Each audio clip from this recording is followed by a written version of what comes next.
कशासाठी? तुझ्या हातात घालतो. का करू बंद? म्हणून बघते. नमस्कार. नमस्कार. आमच्या किचन मध्ये आहे बटाटा भात. मग तिकडे मिक्स करायचं ना. हे पूर्ण साखर टाका. हे साखर टाकायची.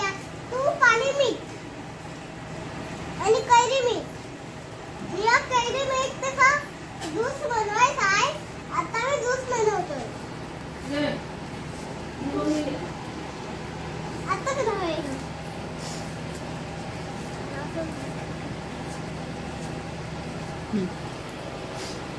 तर हा होता शार्दूल आणि आता पाऊस सुरू झालाय. तर या पावसात फणस तर काय मिळणार नाही म्हणून बियांचे पेपर्स बनवायचे. हा, थोडा तूप टाकायचं, साखर टाकायची आणि मिक्स करायचं. हा. आणि आमच्या किचन मध्ये तर अलकाईने फणसांचा मस्तपैकी रस काढून ठेवला होता आणि आता त्याच रसाचा आम्ही बनवतोय सांदण. तो एक कोकणातला प्रसिद्ध डिश आहे ती. तर बनवूया या शार्दूलला सोबत घेऊन. माझे पैसे कुठे आहेत? ते पैसे कुठे बघ. हे बघ काय? ह्याला सांग. हे बघ हा तांदळाचा रवा आहे. सांग. आम्ही रोफ हे बनवतो. हा तांदळाचा रवा आहे आणि हा रस, हा फणसाचा रस. आणि या मोठ्या पातेल्यात आम्ही चांगला असा फणसाचा रस आणि तांदळाचा रवा भिजत घातलेला होता. शार्दूल अरे आता मी परत जास्त गोड असेल तर त्याच्यात साखर किंवा गूळ टाकण्याची आवश्यकता नाही. आणि तुम्हाला गोड आवडत असेल, फणस जास्त गोड नसेल तर तुम्ही त्यात साखर किंवा गूळ तुमच्या आवडीनुसार टाकू शकता.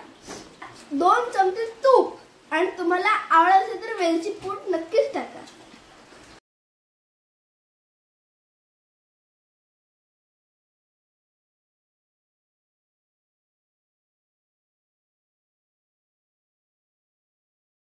आम्ही लहान होतो ना तेव्हा आमच्याकडे इडलीचं भांड नव्हतं.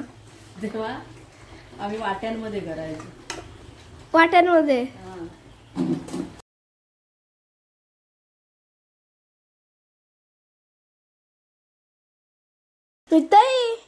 बघ ना, ते खाली अजिबात चिकटलं नाही. त्याच्यात तूप आहे, त्याला आपण तेल लावलेलं होतं ना. हा, मी भरपूर तेल लावलं होतं त्याला. अजिबात चिकटत नाहीत खाली. वाव, गरम गरम खाशील ना? हा.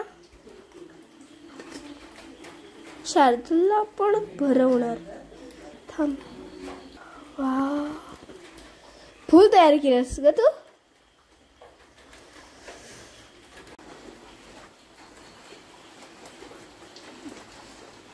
कसं आहे? मस्त झालंय. तुम्ही पण सांगून करून बघा आणि कमेंट करून नक्की सांगा कसं झालंय ते. शार्दूल, तिला सांग कसं झालंय. हे छान झालंय ना? छान झालं. काय करूया? काय करायला सांग? लाईक कमेंट करा.